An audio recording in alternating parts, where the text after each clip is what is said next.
आपकी सेहत के बारे में बात करनी है कि कैसे उसको आप ठीक रख सकते हैं।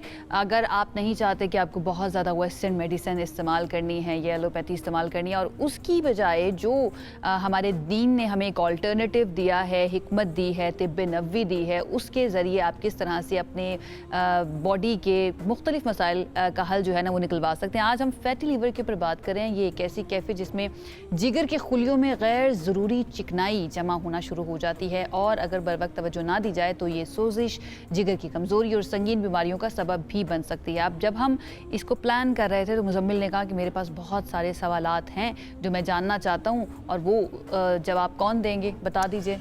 हकीम आगा साहब, हमारे पास जो स्टूडियो के अंदर समंदर इन्फॉर्मेशन का मौजूद है, और हम लोग भी एजुकेट होते हैं और हमारे व्यूअर्स भी एजुकेट होते हैं। अच्छा आगा साहब, आपसे सवाल पूछने से पहले एक छोटा सा मैं अपने व्यूअर्स को एक अदद फैक्ट बताना चाहूँगा। जो कुछ आप खा रहे हैं, हेपेटिक पोर्टल वेन खून इकट्ठा करके सीधा जाके आपके लिवर में से प्योरीफाई होने के लिए गुजरती है, और जो कुछ आपके अंदर जाता है वो सब कुछ आपके लिवर में से होके गुजरता है। Liver is responsible for 2 major functions, 1 storage of energy, 2 dissemination of it. ठीक है, तो इस मुनासबत से अगर देखा जाए तो लिवर हमारी ज़िंदगी में बहुत बहुत बहुत ज़रूरी है केयर करना, और हम यूजुअली इसको भूल जाते हैं जब हम खा पी रहे होते हैं। तो अस्सलाम वालेकुम आगा साहब। सर, और सर पहला मेरा सवाल ये है कि जो सैड सिचुएशन हमारे बच्चों की है आजकल, यंग बच्चे अंडर 20 और फैटी लिवर हो गया जी, उसकी वजह से डायबिटीज़ भी अंडर 20 कॉमन है, उसकी वजह से यूरिक एसिड हाई हो रहे हैं, और काफ़ी प्रॉब्लम क्यों हो रहा है, ये वजह? मैं आपसे अर्ज करूं कि पूरी दुनिया में आहिस्ता आहिस्ता मेरी ज़िंदगी में 3 चेंज आ चुके हैं। सही। पहला चेंज ये था कि असली घी छोड़िए, बनस्पति घी पे जाइए। विटामिन ए और डी से भरपूर विटामिन जो बनस्पति घी है वो आपकी सेहत का ज़ामिन। और एक नई रिसर्च आ गई कि फौरी तौर पर आप घी छोड़ दीजिए, तेल पर चले जाइए। और बनस्पति घी में क्योंकि सल्फ्यूरिक एसिड होता है और पैस्चराइजेशन में कहीं सल्फ्यूरिक एसिड रह जाता है, तो उसे छोड़ दीजिए, अब आप तेल पे आ जाइए। हुआ ये कि तेल के कंज्यूमर अचानक बढ़ गए। सही। कन्वीनियंस आ गए। सही। सप्लाई कम हो गई, सप्लाई पूरी नहीं हो रही। तो अब सप्लाई कहाँ से आए? देखिए, जो रिवायती तेल हैं, अब अगर फर्स्ट करें कि मैं साउथ इंडिया की बात करूं तो वहाँ पर रिवायती तेल जो है नारियल का तेल है।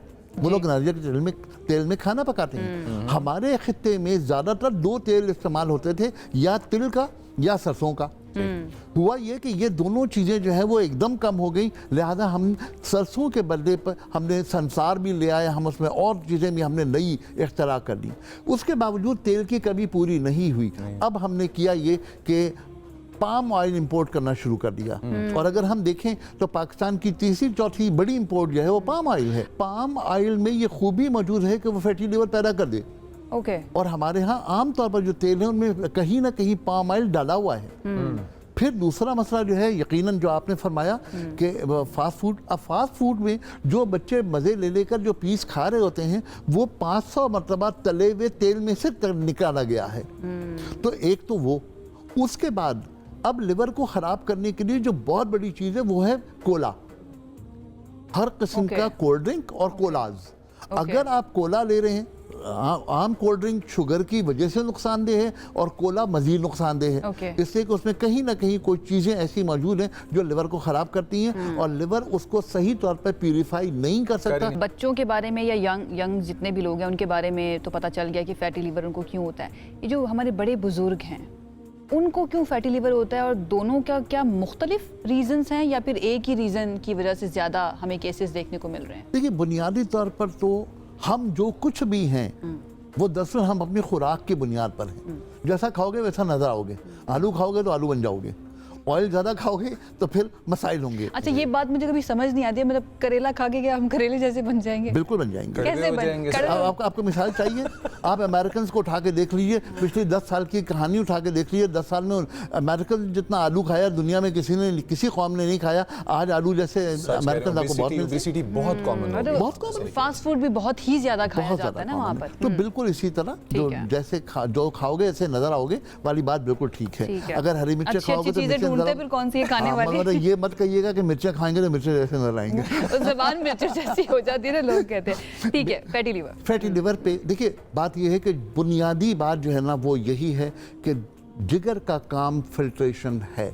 आप जो कुछ खाएंगे उसका लोड जिगर पर जाएगा। सही। जिगर स्टोरेज है एनर्जी की, एनर्जी ही की नहीं, हमारे जिस्म के 126 केमिकल्स का स्टोरेज है। अकॉर्डिंग टू नीड उसको रिलीज करना और उसकी मिकदार को पूरा करके उसे स्टॉप कर देना, ये सारी मैनेजमेंट, सारा दिमाग जिगर का है।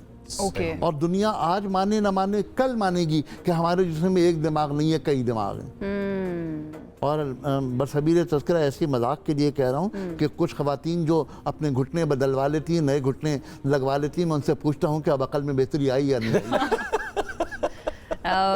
मैं एतराज़ कर सकती हूँ इस बात के ऊपर, लेकिन चले आप जो है ना हमारे बुजुर्ग हैं, आप कह सकते हैं। अच्छा आगा साहब, मुझे ये बताइए कि ये जो फैटी लिवर है, एक मरतबा हो गया, आप जो है ना इससे सफ़र कर रहे हैं फैटी लिवर से, क्या कोई तरीका है कि रिकवर किया जा सके? क्योंकि मैं जानती हूँ कुछ लोगों से मैं मिली जिनको फैटी लिवर था, एंड देन एक्सरसाइज और डाइट के अंदर तब्दीलियाँ करके उन्होंने हेल्दी कर लिया अपने लिवर को।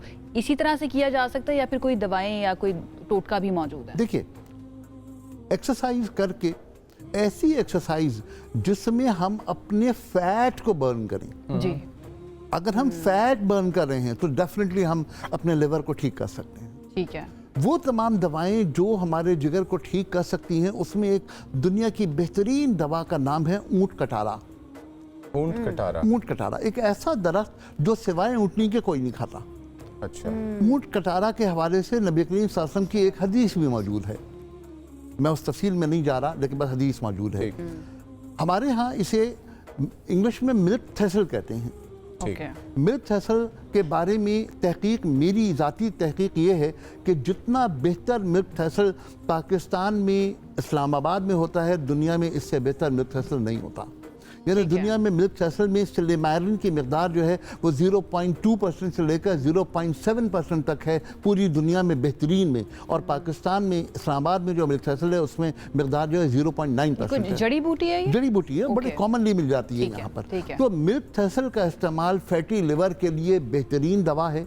आम तौर पे इसकी रिकमेंडेड डोज 200 मिलीग्राम है और पूरी दुनिया में ये इस्तेमाल होता है। इसलिए इस्तेमाल होता है कि दुनिया में एक कंपनी ने ये अनाउंस कर दिया कि ये वाली दवा जो है जिगर के लिए, अल्कोहलिक लिवर के लिए बहुत अच्छी है, लिहाजा अल्कोहल पीने वाले तमाम लोग अपने जिगर को महफूज रखने के लिए वो दवा इस्तेमाल करते हैं। और मेरे इल्म में है कि $3 ट्रिलियन की सिर्फ वो कंपनी एक दवा बेचती है, मिल्क थेसल की। अच्छा, अब ये जो फैटी लिवर से रिलेटेड इश्यूज हैं, बॉडी हमारी टेल साइंस देती है हमें। कोई भी मसला होना शुरू होगा उससे पहले जिस्म में हमें कभी बाल गिरेंगे, खुश्की होगी, कोई तकलीफ इस तरह की होगी जो एक्चुअल प्रॉब्लम से जनरेट हो रही है।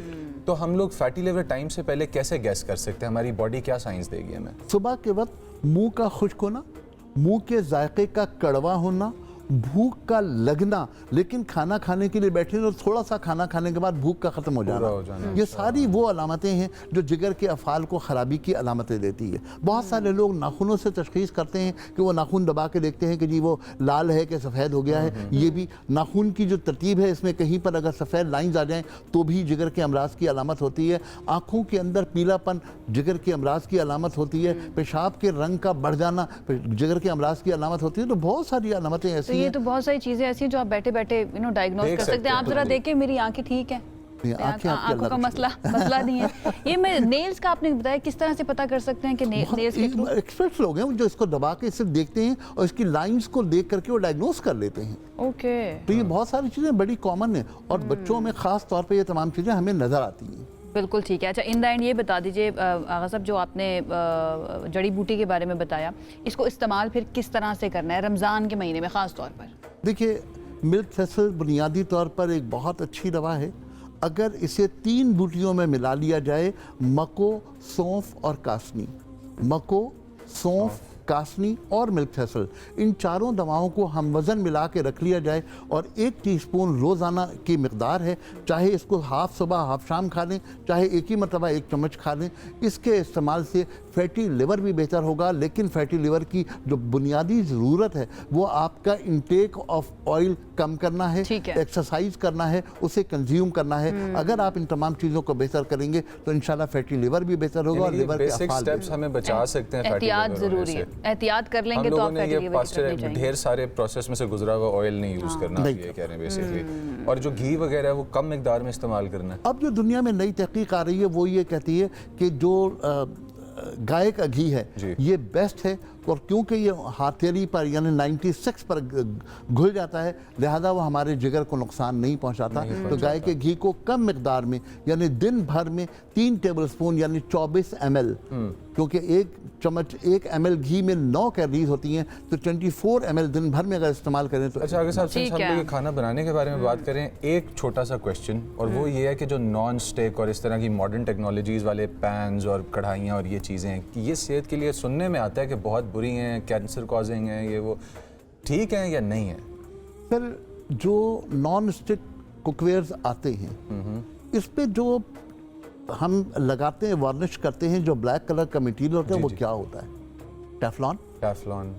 टेफ्लॉन के बारे में जो तहकीक है वो ये है कि एक फोर्क ले लीजिए, 4 जी, स्टिक जी। तरह, उसको 3 इंच तक खींचिए, इसके अंदर से जितना टेफ्लॉन निकल आएगा दिस इज एनफ, शायद 10 लोगों के लिए काफ़ी है कैंसर शुरू करने के लिए। अल्लाह माफ़ी। उफ, तो वो लोग जो टेफ्लॉन वाले नॉन स्टिक कुकवेयर इस्तेमाल करते हैं उनसे खास मेरी ये है कि हमेशा सॉफ्ट धोइए, साफ कीजिए, रखिए। इससे तो बेहतर रिवायती बर्तन बंदा यूज करे। क्या मुझे तो जरूरत लगता है जाके हर आपने? कोई, अब जिसके घर में आप चले जाएं, हर और ये शख्स बहुत ये नुकसानदेह है, इस्तेमाल- बहुत नुकसानदेह है। अगर रिवायती बर्तनों की बात कर रहे हैं तो वाकई अगर आप मिट्टी के हांडी पर आ जाएं तो क्या बात है, क्या बात बेहतरीन है, अमराज की कमी का बाइस बनेगी, और इस तरह की चीज़ों से बच जाएं। थैंक यू आगा साहब, इतना ज़बरदस्त एजुकेशन से भरा हुआ जो कि है ना हमारे पास सेगमेंट, और हमें ये इन्फॉर्मेशन देने के लिए जो कि हमारे लिवर के बारे में है, जिसके अंदर हमारा खून बनना, हमारे फैट की मैनेजमेंट, एनर्जी मैनेजमेंट, सब कुछ, हमारी स्किन से लेके हमारे टोज तक हर चीज़ इंक्लूडेड है। One of the most important organ, जारी बात है कोई भी ऐसा ऑर्गन नहीं है जो इंपॉर्टेंट नहीं है, but taking care of the liver is very necessary.